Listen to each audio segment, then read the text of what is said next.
So that will be my memory.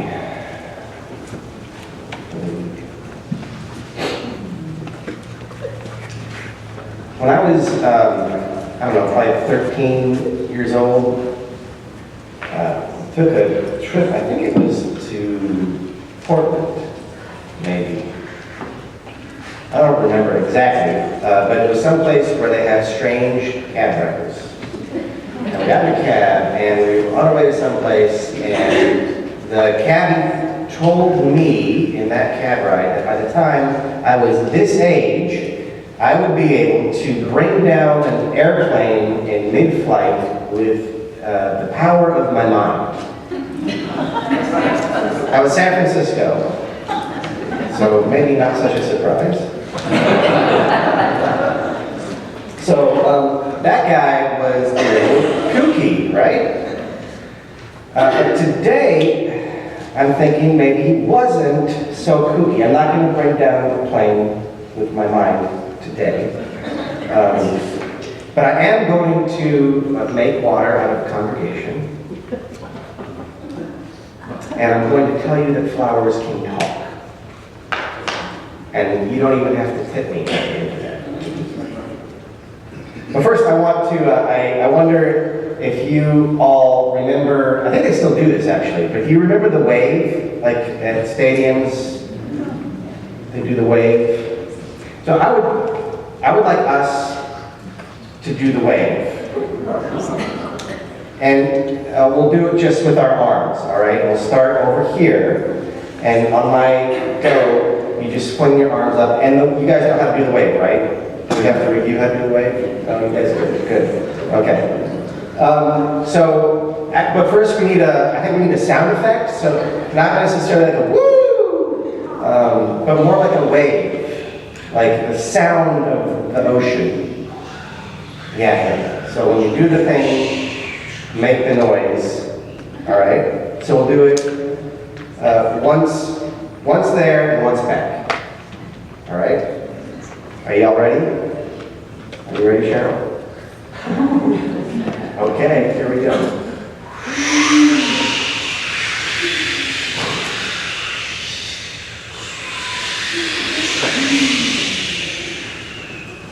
All right. So what's a wave? Okay, it's a sound. It is actually. It's a description. It's a description of a behavior of water and of sound, right? Sound travels in waves. And light. Light sometimes, like partly. I don't understand that. Light goes waves and particles, right? That's why I didn't say light, because I don't know what I'm talking about. But sound travels in waves, and liquid travels in waves. So it's a description of behavior. And in this case, a wave, a description of the behavior of water. So what's water made of?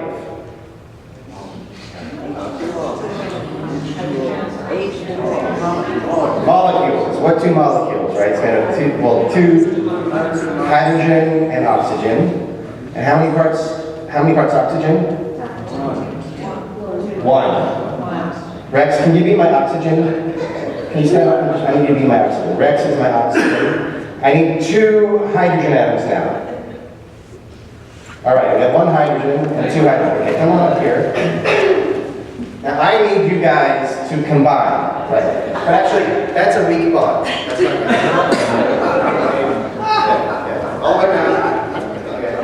Now, that's water. So we made water out of the congregation. Now, water, you can do anything water can do. You can nourish life, right? We all need you, but can you act like a wave? Okay? Yeah, can you?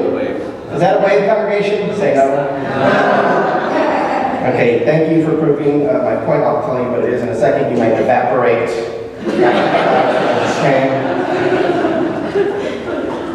So they couldn't behave like a wave, right? So a single or even a bunch of water molecules cannot behave like a wave, but a wave is made of water. So based on the properties, right, of those molecules, you would not be able to actually guess that they would behave like a wave when they got a bunch of millions of them together. You couldn't guess that, right?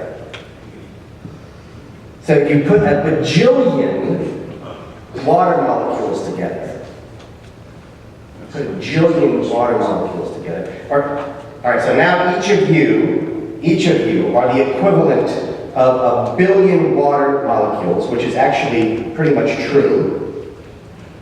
And now you're all together. A billion water molecules all together. And now, are you ready, Cheryl?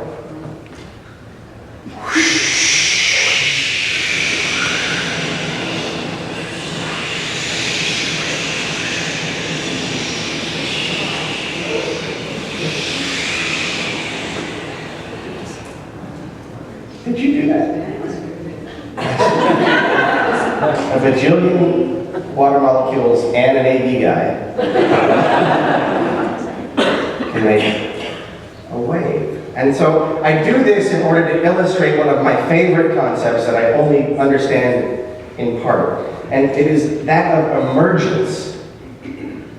Emergence is a term used to describe the dynamic wherein entirely new properties, like a wave, and behaviors can emerge with no one directing and no one able to foresee these new characteristics.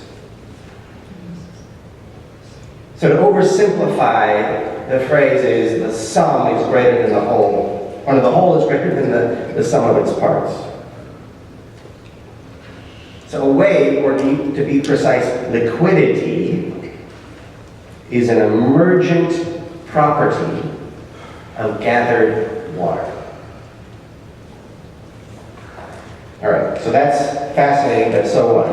I think emergence is an important arrow in your ponder quiver. By the way, ponder quiver is an outstanding band name. And they'll be opening for margins and arrows later at the Make-Believe Pub. But emergence, which is their first album, emergence is how some philosophers and scientists grapple with the reality of two supremely mystifying occurrences: consciousness and life itself. So without this idea of emergence, it's one way for us to sort of guess and speculate how these two things, consciousness and life itself, happen or are, because they certainly are, but we don't know how they are. So cast yourself back billions of years when the earth was an active but lifeless place. Just material in motion. No life.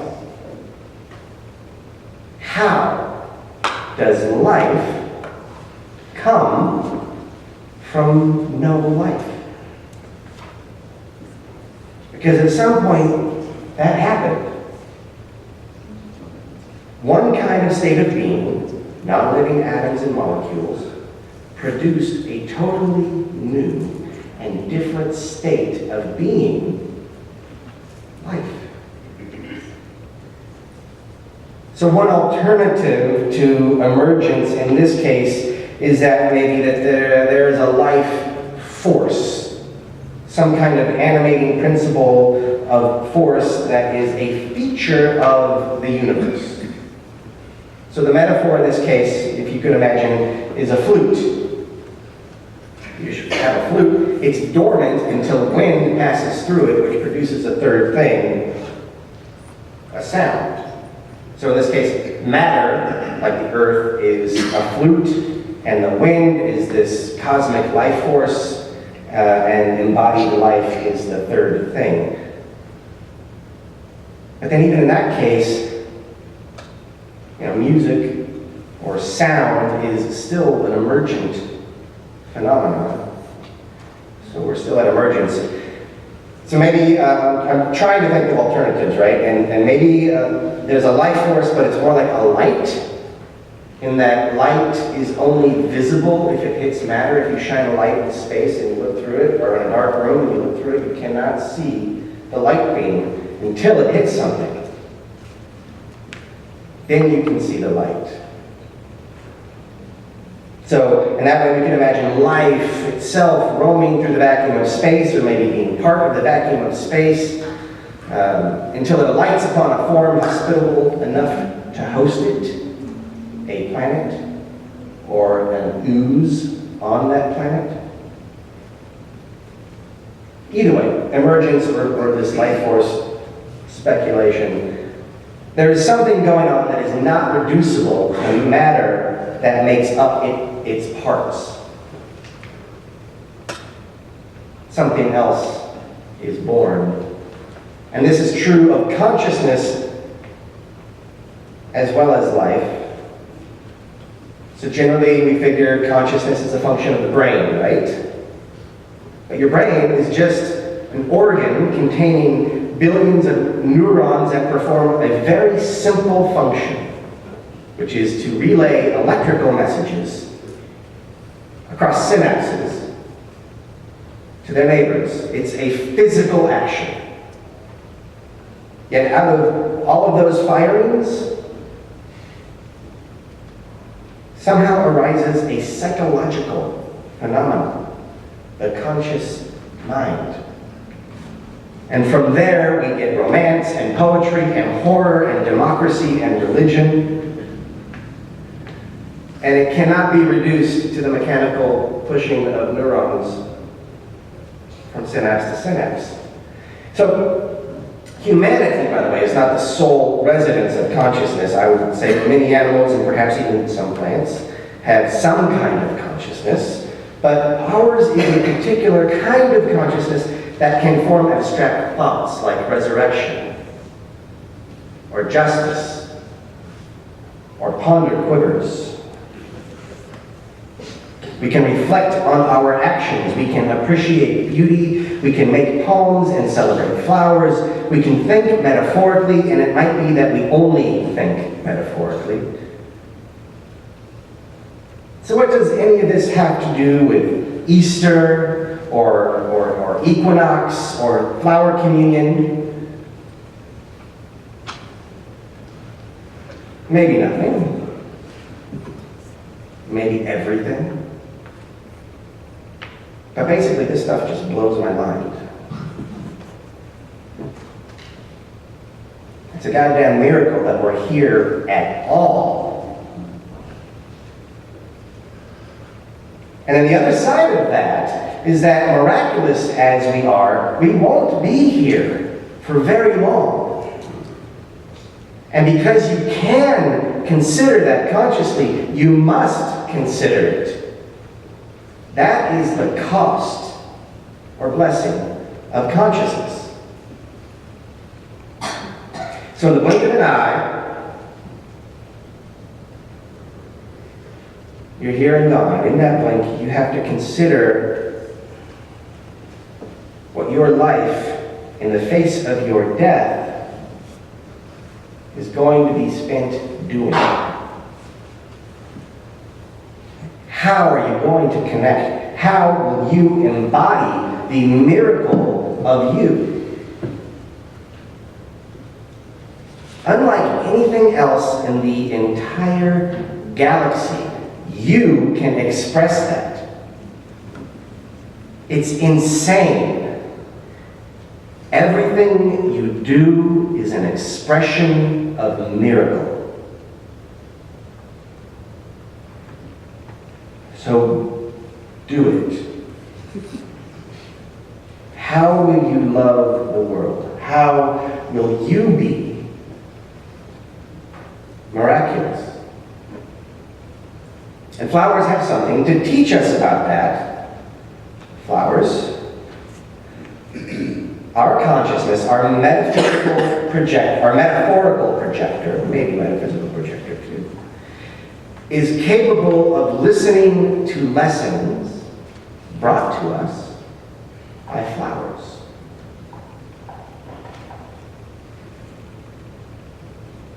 It's maybe not capable of bringing a plane down from the sky. Yet. But the flowers are speaking. And the first thing they say is that the whole world is speaking. Everything we see, everything we hear, everything that we perceive with all of our senses and intuitions is speaking. We are the miracle that makes it all mean something. The flowers, like consciousness, emerge. Like everything else, they and we and all we see emerged from the ooze. From the green mama, life from non-life. And so before us we have arrayed a colorful reminder of the miracle of our and of all life. Improbable, miraculous, mysterious, instructive, inviting communion with the improbable and miraculous, mysterious, and instructive. Rooted in grace, they invite us to communion. Now, our flower communion was brought to us from Prague by Reverend Maya Kapek. It was first introduced in Czechoslovakia in 1923 by her husband, Reverend Norbert Kapek, in order to satisfy his congregation's, the Unitarian congregation's, desire for a communion, but one centered on nature rather than the blood and flesh of a theology they no longer found compelling. So Maya Kapek brought this ritual to America after her husband was killed by Nazis. So these flowers should remind us of the miraculous, mysterious arrows in our ponder quivers, but they should also remind us to beware of the ascent of fascists, nationalists, and demagogues. And they should remind us of the cost of evil, and also of the possibility for evil that exists in all consciousness. Evil may be another cost of our miracle. Thus, with the gift of consciousness, we are also given the responsibility to seek justice. Justice is how we pay off that cost. Justice is the responsibility of being aware. And what is justice? It is compassion in human relations. Compassion in all our relations inside us and around us, our relations with our ancestors and our legacies, all that we are a part of and all that is a part of us. Justice is compassion in relations. So life in all its hope and violence emerges from the ooze. It flowers by grace and does so most miraculously in compassion and in mercy. And while emergence, be it of life or consciousness or flora, is an upward thrust and ascending, outmoving idea, let us heed the lessons of the blossoms, for while they unfurl in a multitude of hues and give their color to the world, it is by being receptive that they multiply. They inspire by their color and scent, but it is in their welcome that they reproduce. It is their generosity and gentle receptivity that allures and allows the birds and the bees to paint the world and bring forth fruit. So the next lesson for us then is in receptivity, generosity, gentleness, and cooperation. These are the questions that the flowers ask us. Are you listening? Are you giving? Are you kind? Are you working together? Or are we rather insisting, defensive, rigid, and seeking to dominate? Are we making life, remaking life, or are we strangling the world, community, each other, and ourselves? And in a moment, our children will give to you the gift that you brought, but in a new form, a different flower, and therein is an echo of the cycles of life. Now, I don't know what you will do with them. Will they make it from the pew to your car? From your car to your home? Will they lie cast upon the kitchen table until they are wilted? That's the box I normally check. Will you place them in a vase of water to preserve them for a day or two more before they, like any of the others along that route, return into the ooze that birthed us all? Whatever the fate, whatever their fate, when you see them, I want you to imagine them whispering to you. Here is what they will say. I am an iteration of the same source as you. We rise together. We share an ultimate unity. I am your past and future, as you are mine. They will say we can share a disposition as well as a source, be receptive, be generous, be gentle, be just, be kind, and do so, they say, as colorfully and as flamboyantly and as elegantly as you can. I'll see you soon. But to hear them, you'll need to get close. And to do that, I need some help from the kids. Y'all ready? Yeah. Okay, can you please come up and take the flowers? You don't even take the baskets, just the flowers, and distribute them to the congregation.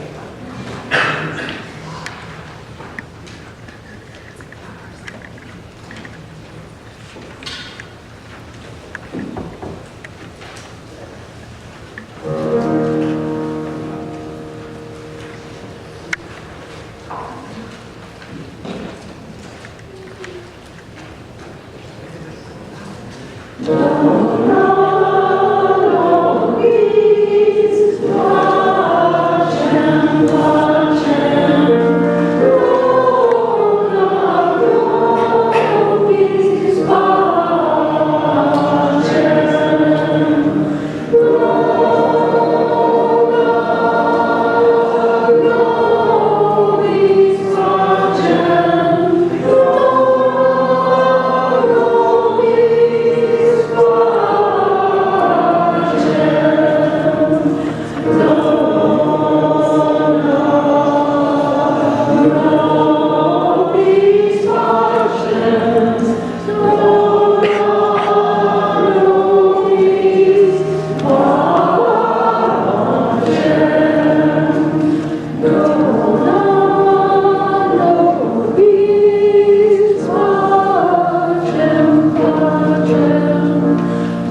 And in our hands we hold the resurrection of the world.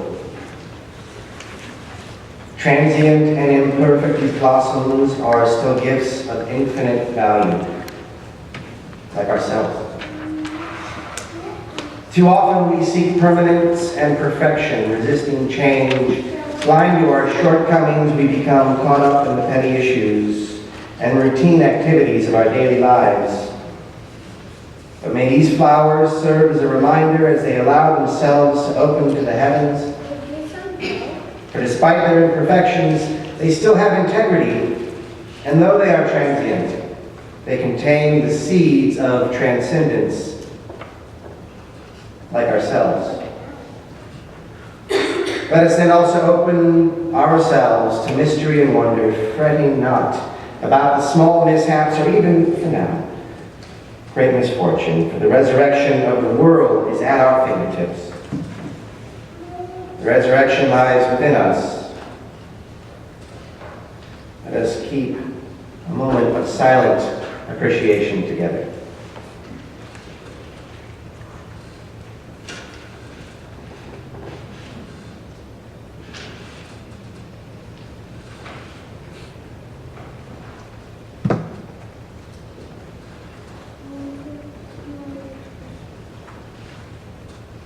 Flowers have songs to sing, but so do we, and I would encourage you to do so now. If you would rise in body or spirit, you can turn to the inside of your order of practice on the third page, When I Rise, as we reprise When I Rise. Emily.